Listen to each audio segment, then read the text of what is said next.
ನಿನ್ನ ರೇಗಾಟದಲ್ಲಿ ಹೊರಗಡೆ ಯಾರು ಬಂದರೂ ಗೊತ್ತಾಗಲ್ಲ. ಯಾರು ಅಂತ ನೋಡಿ ಹೋಗು.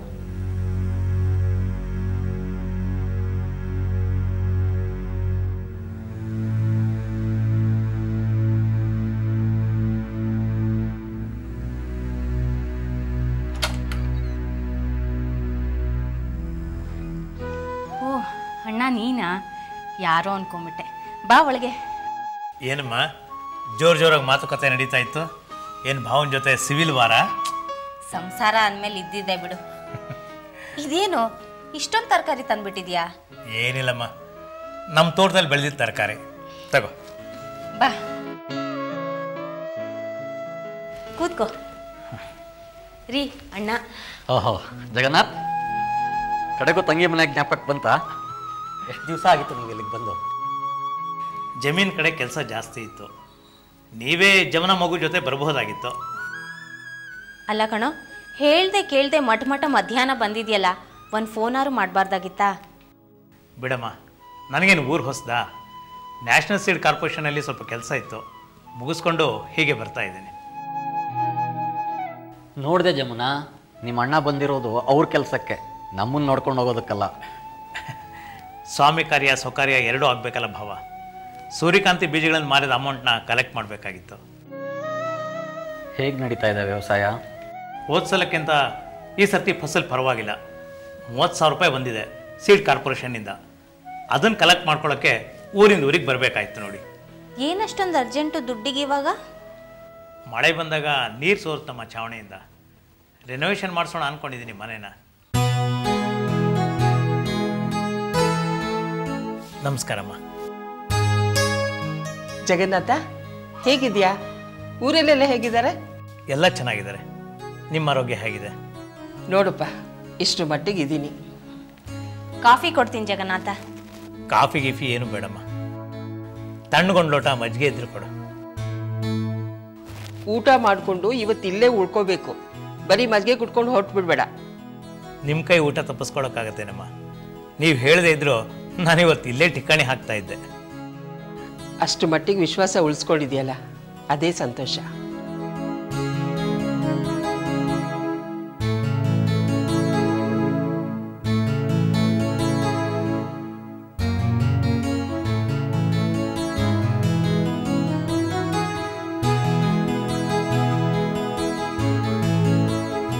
ಅದೇನೋ ಫೋನ್ ಮಾಡಿ ನಿನ್ನ ಡಿಗ್ರಿ ಸರ್ಟಿಫಿಕೇಟ್ ತರಿಸ್ಕೊಂಡಿಲ್ಲ, ಇಂಟರ್ವ್ಯೂ ವಿಷಯ ಏನಾಯ್ತಮ್ಮ?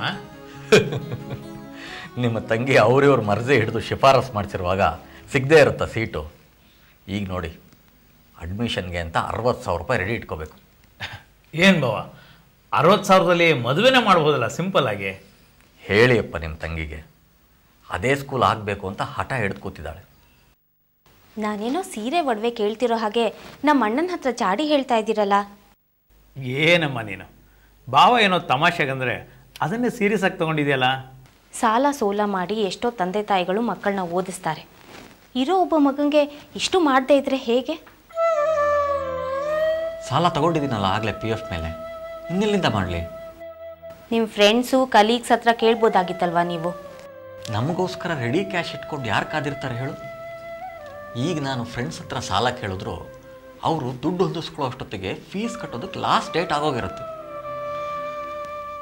ನನ್ನ ಪರಿಸ್ಥಿತಿ ನಿನಗೆ ಗೊತ್ತಿದ್ರು ಅಜಯ್ನ ಅದೇ ಸ್ಕೂಲಿಗೆ ಸೇರಿಸ್ಬೇಕು ಅಂತ ನಿಂದೆ ನಿನಗೆ ಹಠ. ಆ ಸ್ಕೂಲ್ನಲ್ಲಿ ಫೀಸ್ ಜಾಸ್ತಿ ಅನ್ನೋದು ನಿಮ್ಮ ಮನಸ್ಸಿಗೆ ಬಂದ್ಬಿಟ್ಟಿದೆ. ಮುಂದೆ ಅದ್ರ ಬೆನಿಫಿಟ್ಸ್ ಏನು ಅಂತ ನಿಮ್ಗೆ ಅರ್ಥ ಆಗ್ತಾ ಇಲ್ಲ. ನಾನು ಯಾವುದೋ ಹಳ್ಳಿ ಸ್ಕೂಲ್ನಲ್ಲಿ ಓದಿದ್ದು. ನೀನೇ ಹೇಳೋ ಜಗನ್ನಾಥ, ನನ್ನ ಮಗನ್ನ ಒಳ್ಳೆ ಸ್ಟ್ಯಾಂಡರ್ಡ್ ಇರೋ ಸ್ಕೂಲ್ನಲ್ಲಿ ಓದಿಸ್ಬೇಕು ಅಂತ ಆಸೆ ಪಡೋ ತಪ್ಪ?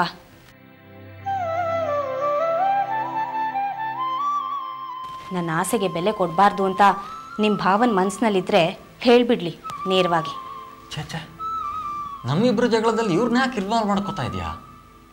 ಏನು ಅನ್ಕೋತಾರೆ ಅವ್ರ ಮುಂದೆ ಹೀಗೆಲ್ಲ ಮಾತಾಡಿದ್ರೆ? ಬಿಡಿ ಭಾವ, ಎಲ್ಲರ ಮನೆ ದೋಸೆನೂ ತೂತೆ. ದುಡ್ಡಿನ ಪ್ರಾಬ್ಲಮ್ಮು ಯಾವ ಮನೇಲಿಲ್ಲ ಹೇಳಿ. ನೀವೇನು ಅಂತಲೂ ಗೊತ್ತು, ನನ್ನ ತಂಗಿ ಏನು ಅಂತಲೂ ಗೊತ್ತು. ನಿಮ್ಮಿಬ್ಬರ ಬಗ್ಗೆ ಏನಾದರೂ ಅಂದ್ಕೊಳ್ಳೋದಕ್ಕೆ ನಾನೇನು ಹೊರಗ್ನವನ? ಸರಿ ಹೇಳು, ಕೈಕಾಲು ತೊಳ್ಕೊ, ತಟ್ಟೆ ಹಾಕ್ತೀನಿ.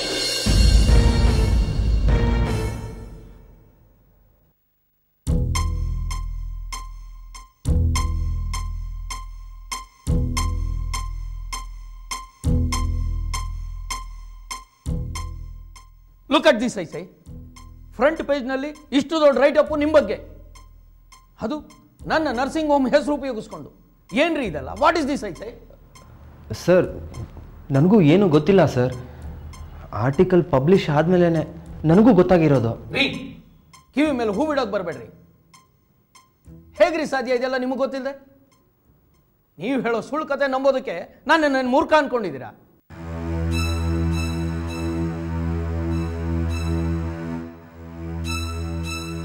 ನಾನು ಬೇರೆ ಊರಿಗೆ ಕಾನ್ಫರೆನ್ಸ್ಗೆ ಅಂತ ಹೋಗಿದ್ದನ್ನೇ ಅಡ್ವಾಂಟೇಜ್ ಆಗಿ ಇಟ್ಕೊಂಡು ಪ್ರೆಸ್ನವ್ರನ್ನ ಕರೆಸಿ ಸ್ಟೇಟ್ಮೆಂಟ್ ಕೊಟ್ಕೊಂಡಿದ್ದೀರಾ. ಇಲ್ದಿದ್ರೆ ಆ ರಮೇಶ್ ಕುಲಕರ್ಣಿ ಅನ್ನೋ ರಿಪೋರ್ಟರ್ಗೆ ಏನಾಗಬೇಕು? ನಿಮ್ಮನ್ನು ಹಾಡಿ ಹೊಗಳಿ ಬರೆಯೋದಕ್ಕೆ? ನೀವಾಗೆ ಮಾಡಿಸಿರೋ ಕೆಲಸ ಇದು? ಖಂಡಿತ ಇಲ್ಲ ಸರ್. ಆ್ಯಕ್ಚುಲಿ ಆ ವ್ಯಕ್ತಿನ ನಾನು ಭೇಟಿ ಕೂಡ ಮಾಡಿಲ್ಲ. ಆಕ್ಸಿಡೆಂಟ್ ಆಗಿ ಪೊಲೀಸ್ ಕೇಸ್ ಆಗಿರೋದ್ರಿಂದ ಯಾರೋ ಥರ್ಡ್ ಪರ್ಸನ್ ಪ್ರೆಸ್ನವ್ರಿಗೆ ಸುದ್ದಿ ಕೊಟ್ಟಿದ್ದಾರೆ ಅನ್ಸುತ್ತೆ. ಹಾಗೊಂದು ವೇಳೆ ಹೊರಗಿನವ್ರು ಯಾರಾದರೂ ಸುದ್ದಿ ಕೊಟ್ಟಿದ್ರೆ ಅಟ್ಲೀಸ್ಟ್ ನನ್ನ ಬಗ್ಗೆ ನನ್ನ ಹೆಸರು ಮೆನ್ಷನ್ ಮಾಡ್ತಾ ಇರಲಿಲ್ವಾ? ಈ ನರ್ಸಿಂಗ್ ಹೋಮ್ ಕಟ್ಸಿರೋ ನಾನು, ದುಡ್ಡು ಹಾಕಿ ನಡೆಸ್ತಾ ಇರೋ ನಾನು, ನನ್ನ ಬಗ್ಗೆ ಒಂದು ಅಕ್ಷರ ಬರ್ತಿಲ್ಲ.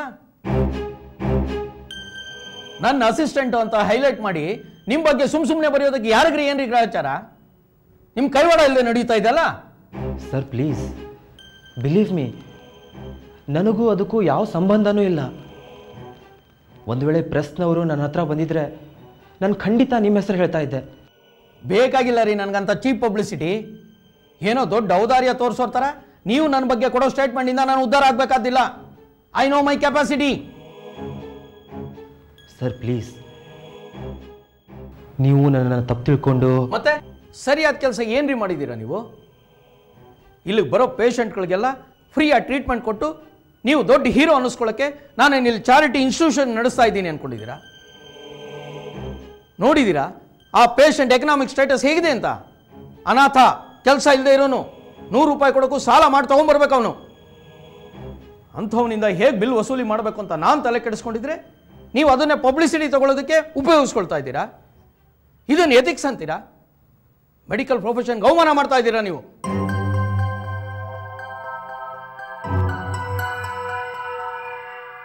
ಈ ಕ್ಷಣ ನಿಮ್ಮನ್ನು ಟರ್ಮಿನೇಟ್ ಮಾಡಿ ಕಳಿಸ್ಬಿಡ್ಬೋದು.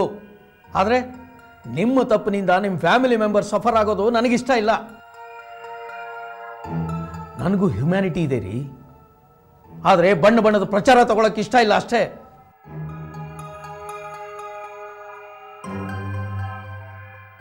You see, this is the last warning for you. ಮತ್ತೆ ನೀವು ಇದೇ ರೀತಿ ಪ್ಲೀಸ್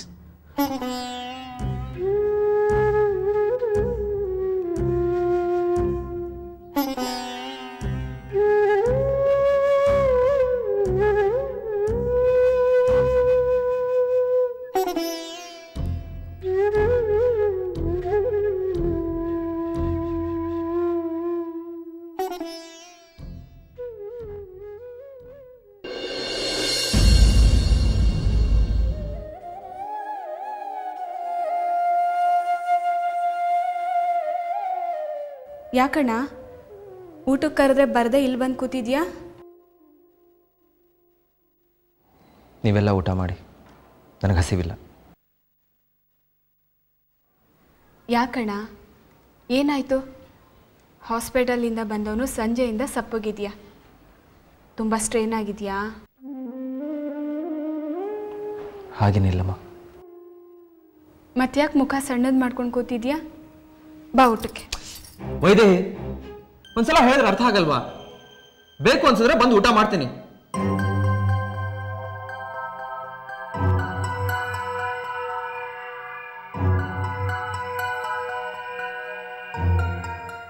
ಸಾರಿ ಕಣೋ ಪುಟ, ಯಾವುದೋ ಕೋಪನ ನಿನ್ನ ಮೇಲೆ ತೋರಿಸ್ಬಿಟ್ಟೆ. ಸಾರಿ ಕಣೋ. ಮತ್ತ್ಯಾಕೋ ಮೂಡ್ ಚೆನ್ನಾಗಿಲ್ಲ.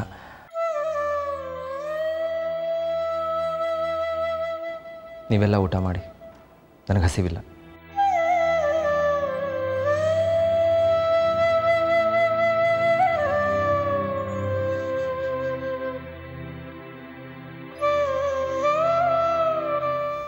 ಒಂದು ಮಾತು ಕೇಳ್ತೀನಿ, ಯಾಕೆ ಯಾಕೆ ಇವತ್ತು ತೀರಾ ಅಪ್ಸೆಟ್ ಆಗಿದೆಯಾ? ಹಾಸ್ಪಿಟ್ಲಲ್ಲಿ ಏನಾದರೂ ತೊಂದರೆನಾ?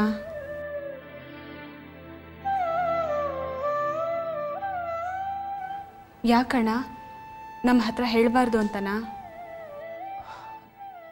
ಹಾಗೇನಿಲ್ಲ. ಅವಮಾನ ಆದರೆ ಅದನ್ನು ಮನೇಲಿ ಹೇಳ್ಕೊಳಕ್ಕೆ ಇಷ್ಟ ಆಗತ್ತಾ?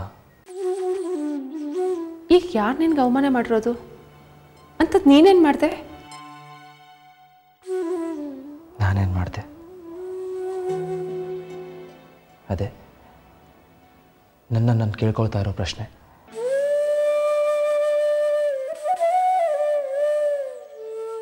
ನಮ್ಮ ಬಾಸು ಡಾಕ್ಟರ್ ಮನೋಹರ್ ಕಾಣೇಕರ್ ಗೊತ್ತಲ್ಲ ನಿಮಗೆ? ಗೊತ್ತು. 2 ತಿಂಗಳ ಹಿಂದೆ ಅವ್ರ ಮನೆ ಗೃಹ ಪ್ರವೇಶಕ್ಕೆ ಹೋಗಿದ್ವಲ್ಲ. ಇವತ್ತವರು ನನ್ನ ಮೇಲೆ ಕೂಗಾಡಿದ್ರು. ಇನ್ನು ಮುಂದೆ ಆಸ್ಪತ್ರೆಗೆ ಬರ್ಕೂಡ್ದು ಅನ್ನೋ ಥರ.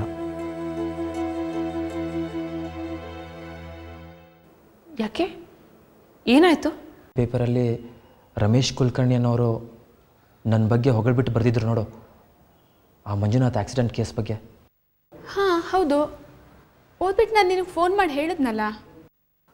ಅದೇ ವಿಚಾರಕ್ಕೆ ಡಾಕ್ಟರ್ ಮನೋಹರ್ ಅವರು ನನ್ನ ಮೇಲೆ ಸಿಟ್ಟು ಮಾಡ್ಕೊಂಡಿರೋದು.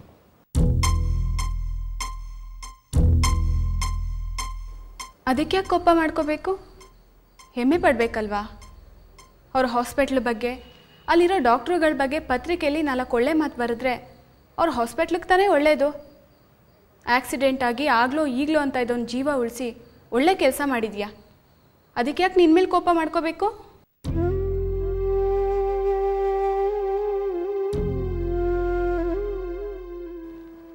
ನಾನು ಅಸಿಸ್ಟೆಂಟ್ ಸರ್ಜನು, ಡಾಕ್ಟರ್ ಮನೋಹರ್ ಅವರು ಸೀನಿಯರು. ಅದಲ್ಲದೆ ಹಾಸ್ಪಿಟಲ್ ಅವ್ರದ್ದೇ. ಅವ್ರ ಬಗ್ಗೆ ಒಂದು ಮಾತು ಬರೀದೆ ನನ್ನ ಬಗ್ಗೆ ಬರೆದಿದ್ದಕ್ಕೆ ಅವ್ರ ಕೋಪ.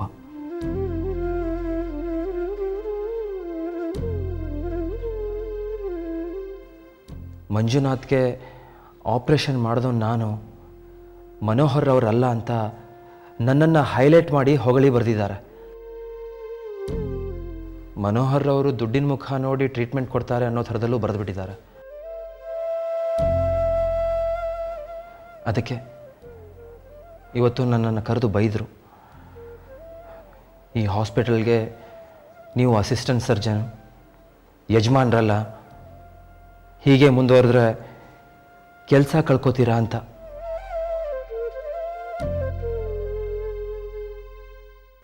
ಮನಸ್ಸಿಗೆ ತುಂಬ ಸಂಕಟ ಆಯಿತು. ಇದರಲ್ಲಿ ನನ್ನ ತಪ್ಪೇನೂ ಇಲ್ಲ. ನಾನು ಯಾಕೆ ಪೇಪರಲ್ಲಿ ಹಾಕಿಸ್ಕೊಳ್ಳಿ? ಆ ರಮೇಶ್ ಕುಲಕರ್ಣಿ ಯಾರು ಅಂತನೂ ನಂಗೆ ಗೊತ್ತಿಲ್ಲ. ಸೀರಿಯಸ್ ಪೇಷಂಟ್ನ ಅಟೆಂಡ್ ಮಾಡೋದು ತಪ್ಪ?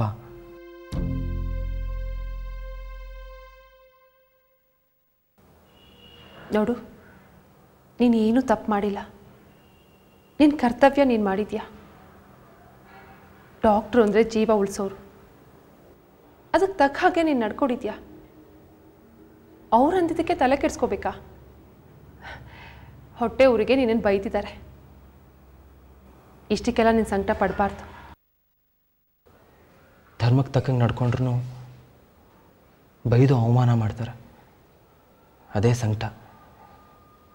ಡಾಕ್ಟರ್ ಮನೋಹರ್ ಅವ್ರಿಗೆ ನನ್ನನ್ನು ಕಂಡ್ರೆ ಅಷ್ಟಕ್ಕಷ್ಟೇ. ನಾನಲ್ಲಿ ಕೆಲಸ ಮಾಡೋದು ಅವ್ರಿಗೆ ಇಷ್ಟ ಇಲ್ಲ ಅನಿಸುತ್ತೆ. ಮನುಷ್ಯ ಸ್ವಲ್ಪ ಸ್ಯಾಡಿಸ್ಟು. ಅದಕ್ಕೆ ಅಲ್ಲಿ ಕೆಲಸ ಮಾಡೋಕ್ಕೆ ಹಿಂಸೆ ಅನಿಸುತ್ತೆ. ಇಷ್ಟೊಂದು ಕಷ್ಟ ಆದರೆ ಬಿಟ್ಬಿಡೋಣ ಆ ಹಾಸ್ಪಿಟಲ್ನ. ಕೆಲಸ ಬಿಟ್ಟು ಏನು ಮಾಡಲಿ? ಎಲ್ಲಿ ಮನಸ್ತಾಪ ಮಾಡ್ಕೊಂಡು ಕೆಲಸ ಬಿಟ್ಟರೆ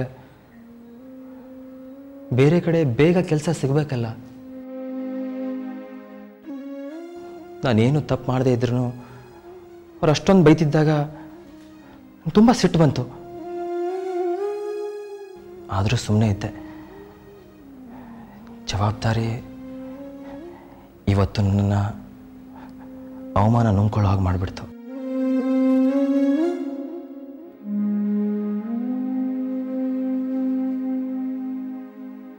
ಮನೆ ಪರಿಸ್ಥಿತಿ ನಿಂಗೆ ಗೊತ್ತಲ್ವಾ.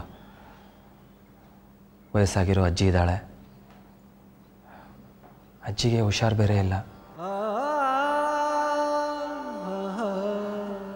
ಇನ್ನೀನು ವೈದೇಹಿ ನಿಮ್ಮಿಬ್ಬರು ಮದುವೆ ಮಾಡಬೇಕು. ಈಗಿನ ಕಾಲದಲ್ಲಿ ಮದುವೆ ಮಾಡೋದು ಅಂದರೆ ಸುಮ್ಮನೆನಾ?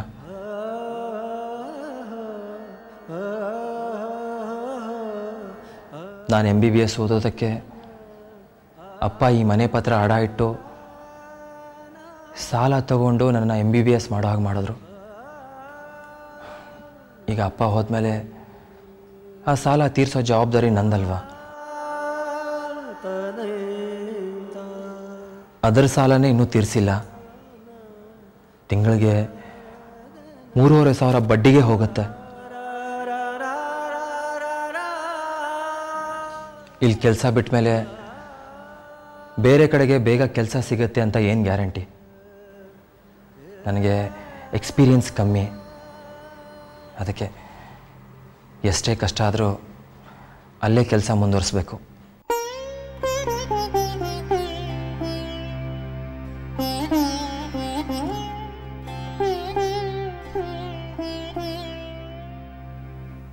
ಹೋಗಲಿ ಬಿಡೋ ಶ್ಯಾಮ್, ನಿನ್ನ ಮನಸ್ಸಾಕ್ಷಿ ವಿರುದ್ಧವಾಗಿ ನೀನು ನಡ್ಕೊಂಡಿಲ್ವಲ್ಲ, ಮತ್ತ್ಯಾಕೆ ಸಂಕಟ ಪಡ್ತೀಯ? ನಡಿ ಊಟಕ್ಕೆ. ಇನ್ನೂ ಏನಣ್ಣ ಯೋಚನೆ ಮಾಡ್ತಾ ಇದೆಯಾ? ನಿಂದಲ್ಲದೆ ಇರೋ ತಪ್ಪಿಗೆ ಯಾಕೆ ಇಷ್ಟೊಂದು ತಲೆ ಕೆಡಿಸ್ಕೋತಾ ಇದೆಯಾ? ನಡಿ ಊಟಕ್ಕೆ. ಸರಿ, ಈ ವಿಚಾರನ ಅಜ್ಜಿ ಹತ್ರ ಹೇಳಕ್ಕೆ ಹೋಗ್ಬೇಡಿ, ಸುಮ್ಮನೆ ಸಂಕಟ ಪಡ್ತಾರೆ. ಸರಿ, ಹೇಳಲ್ಲ. ಮಾಡು ಸಿಕ್ಕದಲ್ಲ, ಮಾಡಿನ ಗೂಡು ಸಿಕ್ಕದಲ್ಲ,